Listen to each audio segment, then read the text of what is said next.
Frans Hemsterhuis waard ben in 1921 in Frentier en oprocht mij de Griekse klassieken. Zijn heid wie hoogleraar Grieks, eerst in Frentier en later in Leiden. En hier kwam Hemsterhuis in aanraking met de natuurwetenschappen van Boerhaave en Newton. Zo kwam er een uniek filosofisch oeuvre. Aan de ene kant baseerd op de ratio, aan de andere kant op het gevoel. Van grote invloed op zijn werk wie de relatie die Hemsterhuis hier met de 27-jarige jongere en ongelukkig trouwde prinses Amalia van Galitzin. Zij verhuisde in 1979 naar Münster, maar Hemsterhuis zocht haar geregeld op. Troch de prinses hier Hemsterhuis grote invloed op de Duitse romantici. Nevens professor Petrie van de Rotterdamse Erasmus Universiteit, geestaller van de Nije Utjefte, is Hemsterhuis belang dikwijls groter dan alleen die Duitse kant. You mustn't force him, as the Germans tried to, in one way or the other. Give him, listen to him, and see how all these aspects fall into place within a thoroughly coordinated general philosophy. It is a very imposing philosophical accomplishment, and it's quite extraordinary that it hasn't been fully appreciated until very recently.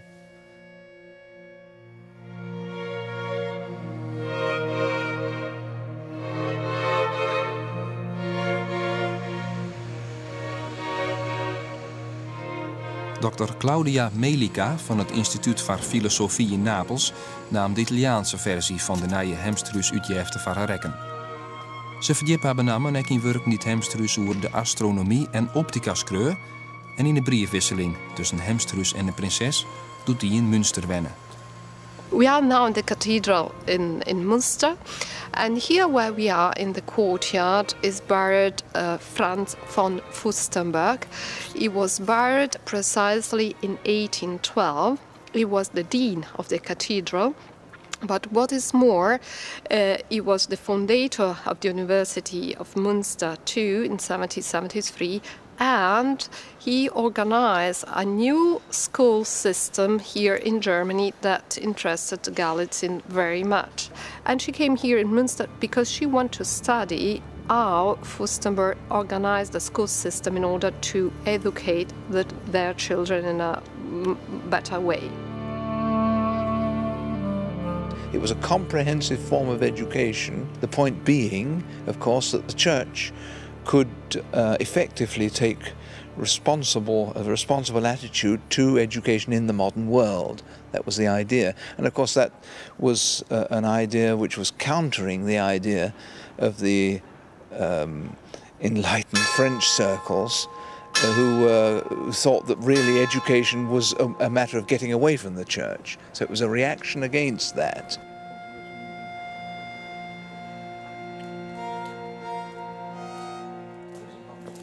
Troch Galitzin kreeg Hemsterhuis toegang tot de Duitse intellectuele elite van die tijd en kwam er in contact met mannen als Hamann, Herder, Goethe en Jacobi. Die troffen elkaar vaak in dit kasteeltje, Haus Welbergen, van graaf van Buchholz.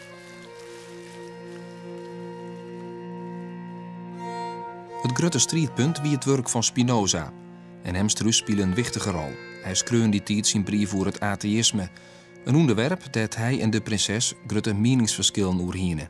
The Galitzin believe in a revelation, Hemsterhuis not. Hemsterhuis believes simply there is an order in the nature and there is a sort of divinity, not a god, but a divinity. But this is an important place where a lot of discussion went through the Buchholz and Galitzin and Hamann view and Hemsterhuis. Yes. Yeah? Yeah. What do you think about it? Yes, I think that's absolutely true. Another big difference is, isn't it, that Goethe and Herder were convinced that Spinoza had been misunderstood and that Spinoza was in fact not an atheist but a sort of theist, and that he could be used both in the natural sciences and in a new philosophy of religion constructively. Yeah. And Hemsterhuis tended to back that view, whereas Galitzin didn't. She felt more for Jacobi's point of view. Yes. It's a complex period and extremely interesting for all of us, because especially in the history of philosophy in the Netherlands, it involves a new assessment of Spinoza and the way people were thinking about him at the time. and Hempster House and Haarman and the princess were all involved in it, and many of the discussions took place here in Welbergen. Trekt ons niet thuis bij Den Haag, hier de prinses ek een boete verbleef bij Münster, in het dorpje Angelmodde. Het huis, dat Hemsterhuis ek geregeld kwam, is begin 1900 aanbaand, maar met Jerstien ha. In het dorp is nog een Lieds museum ter ere van de prinses, het Galitzienhaus. Tjenoer de tjerke dat haar grijf is.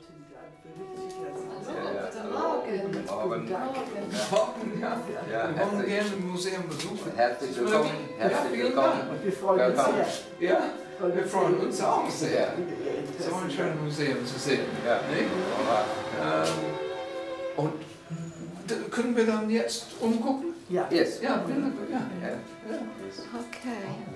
Have a look that's here. the picture. Yeah, It's a marvelous picture of the Galitzin. Yeah, that's what she looked like.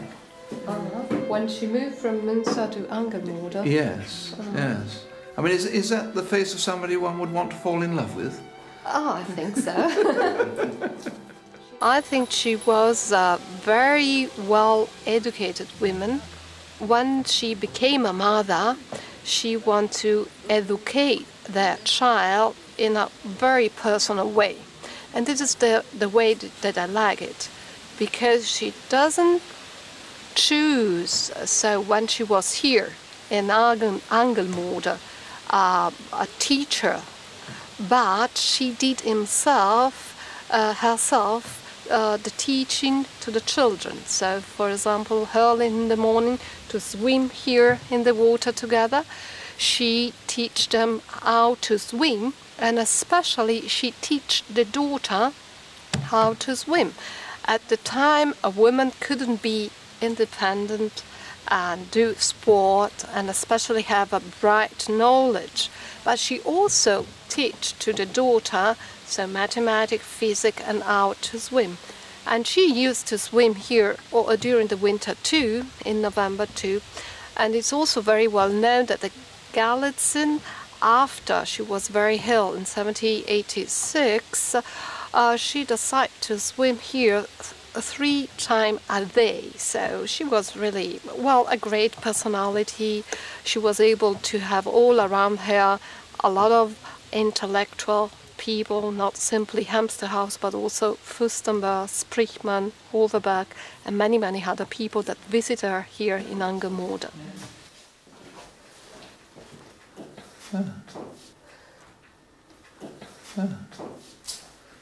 Okay, let's have a look here. Oh my goodness, here they all are. Good. She wrote in many letters that what she knew from Hempster House. At the beginning, I knew only how to do bread and marmalade and so on. Through Hempster House, I learned Greek, the Plato dialogue, mathematics, physics. So all our knowledge came from Hempster House, and she was very grateful to him. And it was a very harmonious working together. There was no rivalry. They were working towards an ideal in philosophy, and they really were working together.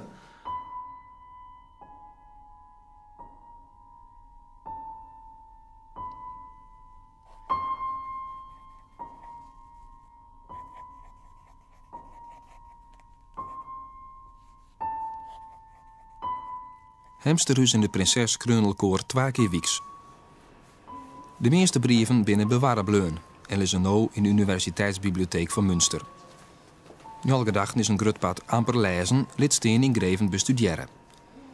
Wetenschappers doen direct nog heel tijd nieuwe ontdekkings.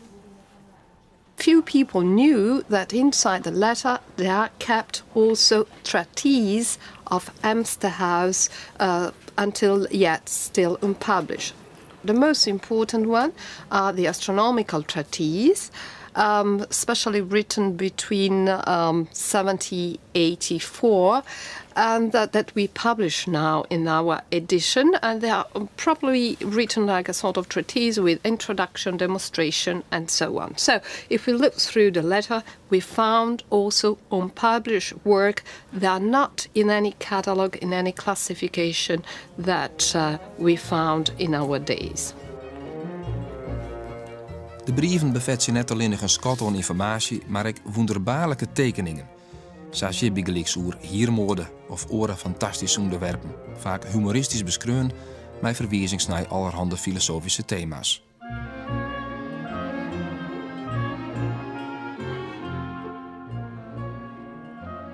Hemsterus ondertekende de brieven altijd in het Grieks als Socrates.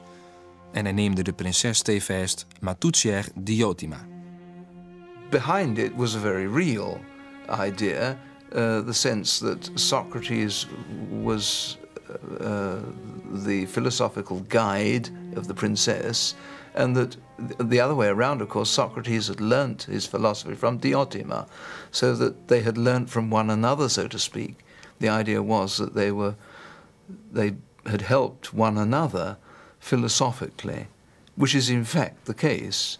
She opened him up to the writing of dialogues, and of course to the possibility of another sort of human relationship to what he'd known hitherto, and he opened her up to the world of learning of which he was a master in so many extremely accomplished and difficult fields.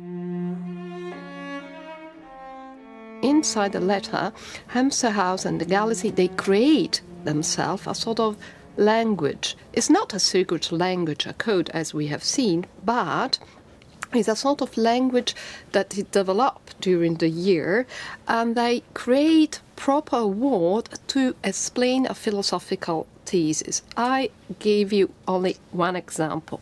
So, for example, Hemsterhuis create together with the Galitzin a word. The word is the French word trèfle.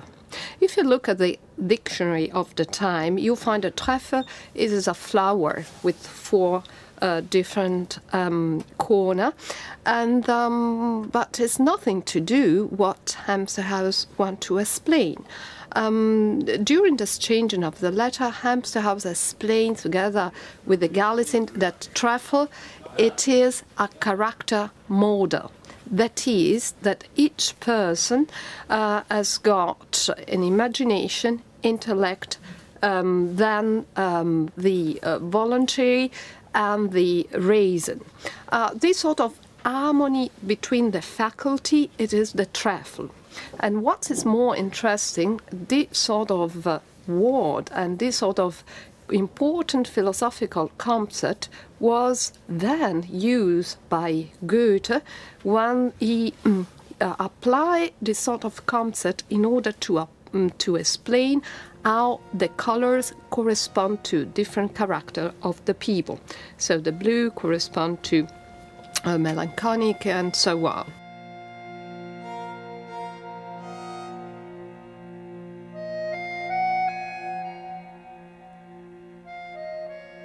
In 1784 maakt het Hemsterhuis met de prinses en van Fürstenberg een kunstreis door Duitsland. Hier in Kassel rekken Hemsterhuis tegen onder de indruk van de Italiaanse meesters in het Museum Fridericianum, hier op een maquette in het Stadmuseum. Want het oorspronkelijke Museum Fridericianum is in 1944 volslijn vernield. De schilderijen bleven bewaren en het museum is weer opgebouwd. Maar de werken die het Hemsterhuis doezeg hing je nou in Schloss Wilhelmshöhe. En daar blijkt ook nog het oude gastenboek van het Fridericianum Museum uit 1984 te wijzen. Het is een muziekje, maar op 29 oktober van dat jaar staat in die de handtekening van Hemsterhuis.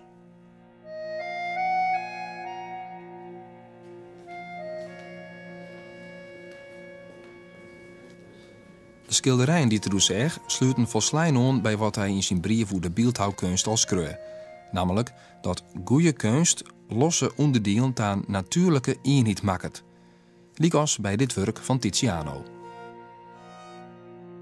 Here we have got on the back the landscape and three allegorical symbols. Amor, a portrait of a gentleman that was not identified, could be a Gonzaga family, but we don't know, and a dog. So you see, amor was also, so the love was also a very important concept in another work of Hemsterhuis, the Lettre sur le désir. And for Hemster House, the Italian, they have a more poetical view and a more richer idea of the beauty.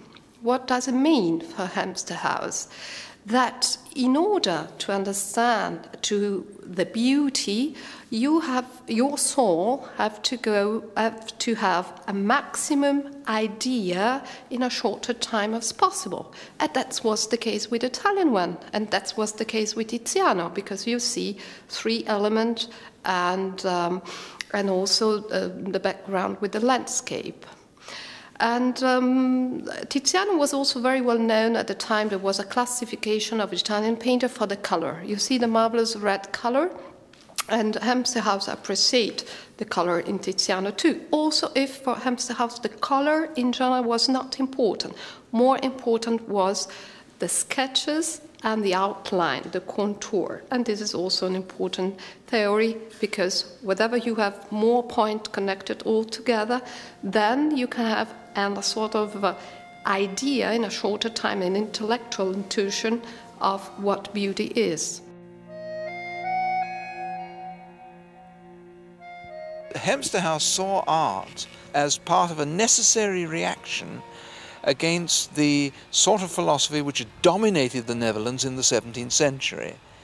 This is a very recent discovery, but we know now from his private letters to the princess that the 3 first works, the letter on an antique gem, the letter on sculpture, and the letter on desire, make no mention of Spinoza, but they were all written for Theodor de Smet.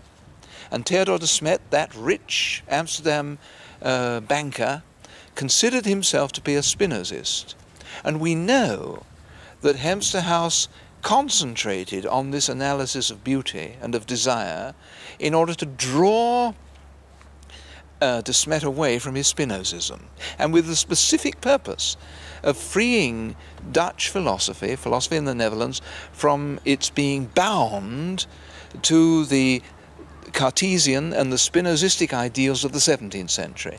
And very shortly you can say that both Descartes and Spinoza saw mathematics and physics and mechanics, of course, as the sciences by which you should judge the validity of philosophy. Hemster House says, yes, you have got to see those as valid to philosophy, but you have also to see the importance of inwardness, of aesthetic feeling, of ideals, and his view of art was related to making that point. This wasn't just talk by somebody who was theorizing about art, as it would be in my case, but it was in fact, of course, an expression of a living ability. His books are, of course, illustrated by vignettes, which he designed in this rather meticulous, careful way, which is interesting because in his theory of art, he says that meticulous and careful art has its place, but the highest form of art and expression is spontaneous. It's the sketch.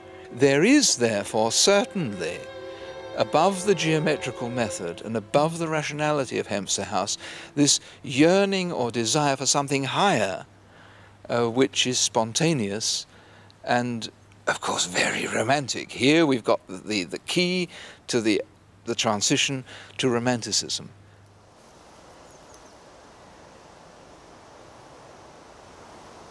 I am a philosopher of religion, so I was interested in Hemster House. But then there were also themes and subjects that fascinated me. For example, I liked very much the moral and religion conception. This is very close to Kant. That is the connection of religion and moral through the moral organ that a man should have in order to know the divinity, to be more close to the divinity.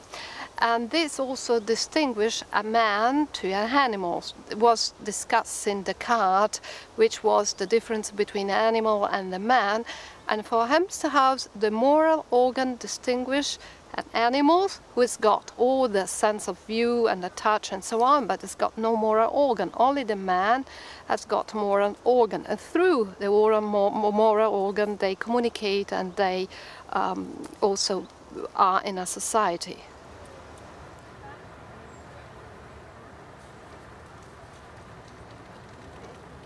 In dit tuinhuis in Weimar treft Hemsterhuis in 1985 de dan 36-jarige Johann Wolfgang von Goethe. Maar ook het feitelijke wenhuis van Goethe, dat midden in Weimar staat en een museum is, werd bezocht. Goethe wie tegen onder de indruk en schroot dat er hier een letter als oude man op zijn waarom zit dat das Gute sowie das Schöne tijdens het bezitten immerfort werkzaam wie.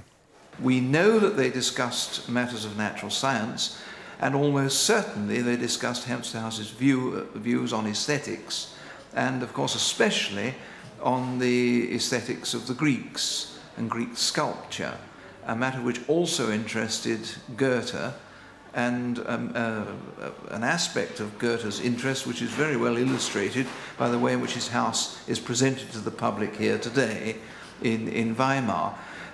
The Greek world was important to both men because it represented a more liberal, open, civilized attitude to life than the immediate inheritance of the Christian world. So that was something which bound them together under the broad banner, one might say, of humanism. You start to study the philosophy from the point of view of the man. So this is a sort of revolution, so not from the point of view of God or the point of view of the object, but from the point of view of the man, from the point of view of the subject. And obviously with this sort of start, a lot of things are connected to the man. So he studied, connected with it, how the man speak, how the man receive the idea, how the man connect each other with another man, how the man spend together the time in a society, and how a man could have an idea of the divinity that order the nature. Hoewel het nergens beschreven is, met een van de gespreksonderwerpen tussen Hemsterhuis en Goethe de optica westha. Goethe experimenteerde in die tijd met dit wetterprisma om de kleuren van het licht te analyseren. En wie benam het waande met de natuurwetenschappelijke kant van de optica. Wilst Hemsterhuis hem jocht op de perceptie en de invloed van de ziel op wat we zeggen. Zijn wichtigste werkjeroer is Verlengien, dat er het maaioeg onder de Italiaanse professor Fromont om het uit te jaan. En doet die onverwacht verstoor, is het wijrekken. Voor de prinses kreuren nu treksel. En wat Goethe daar alles net terug beïnvloeden is nog heel tijd onderwerp van onderzoek. For a long time I've been saying that it's very, very likely that the princess did in fact send on to Goethe the Hemsterhuis's letter on optics, because she says she's going to, in a letter of the 7th of April 1793, and we've just been looking at the records here in the Goethe house, and we've got a letter from Goethe to Jacobi on the 17th of April, where he mentions the fact that he's received something from Münster on optics, and it sets him off on thinking of the theory of colours. Now, all I knew was that he'd received something on the 17th of April, but this is really concrete evidence that this intuition, which was not provable, is in fact provable from the documents. But this discovery has just been made here, so it does look very much as though Goethe was in fact influenced. It was very likely that this was the case, because if he had in fact received, which we now know that he did, Hemsterhuis's letter in the middle of April, it's perfectly logical that in May he should have written to Professor Sömmerring in Mainz, who was an expert in the perception and the eye, asking him if they couldn't talk together on perception. If he did that in May, it's pretty likely that he did in fact receive a letter from Hemsterhuis in April. So this is quite a revolutionary little move in the study of the relationship between Hemsterhuis and Goethe on this specific problem of optics.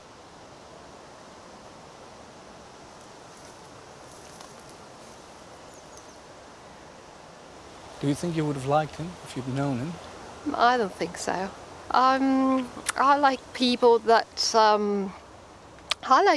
have got a deep knowledge, because I like to know more, and I'm interested to learn from people different things, and so life is beautiful when you could learn and learn and learn. But probably I wouldn't like him so from a human point of view, because there was some time on a little bit close with his views and too aristocratic, too snobbish. I like more simple person, more direct person, and more social also. They have a sense of sociality and so on.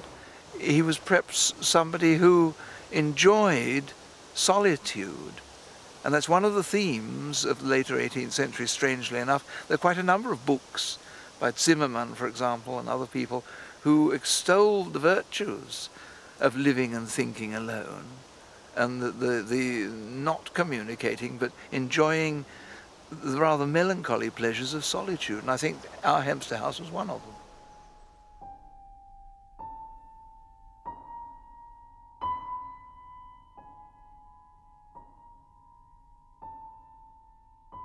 As he grew older, of course, the ailments, the physical ailments increased. And it is rather sad towards the end of his life. He does suffer quite a lot of pain. But he can take a detached view and laugh at himself, even in those situations, which says a lot for him, I think. Pour ma santé, ma chère. Wat mij soms onbelangrijk leven die ultima bjusterbaarlijk. Een lamme herem die het amper schreeuwen kan en een skonk die boeten gevjocht is. Het lijkt erop dat ik de vrouw in bieten en brakken verlitten zal. Nou ja, had de holle dan maar het laatste keert. Pourvu que la tête soit la dernière.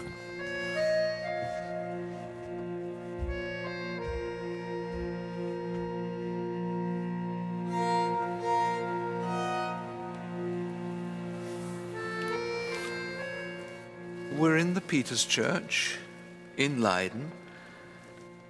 The floor has been renovated, the tombstones have been moved, but by checking on the original church books, we've been able to discover that this is in fact where Franz Hemsterhuis, the Frisian Socrates, lies buried.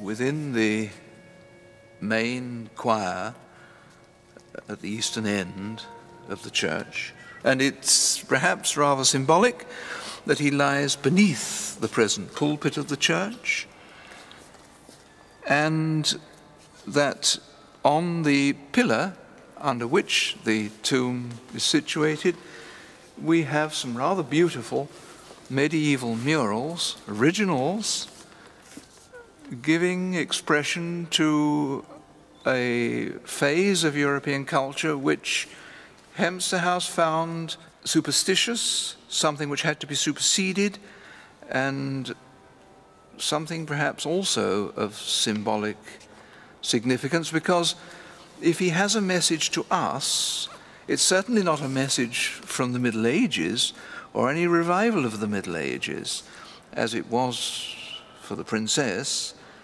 but it's a message which is based, as we've seen, on the revival of the liberal and open world of classical antiquity, and especially of Greek culture.